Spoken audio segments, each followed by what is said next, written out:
those who can afford to buy insurance but don't, can afford to do it but don't, pay a fine. And if they refuse to pay a fine, there's a threat, as there is with lots of tax fines, there's a threat of jail time. And the Senate removed that provision in the Senate Finance Committee.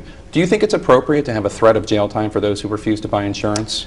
You know, what I think is appropriate is that in the same way that everybody has to get auto insurance, and if you don't, you're subject to some penalty, that in this situation, if you have the ability to buy insurance, it's affordable, and you choose not to do so, forcing you and me and everybody else to subsidize you, you know, there's a $1,000 hidden tax that families all across America are burdened by because of the fact that people don't have health insurance.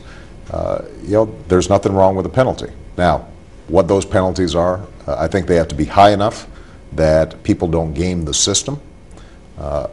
On the other hand, I think it's important for us not to be so punitive that people who are having a hard time suddenly find themselves worse off because of health care reform, and that's why we built in some hardship exemptions.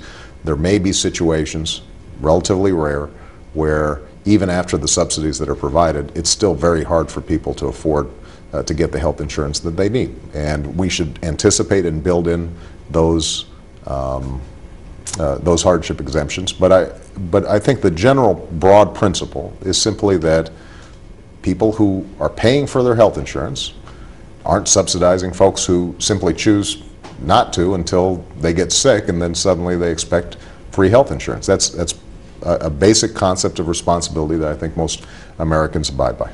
But as the Senate puts its final bill together, and as the House and Senate prepare to vote on after the conference committee, yeah, they should know, does the president think jail time is an appropriate Well, I'm not sure that's the biggest question no, that but they're it's asking right now. It's a so question.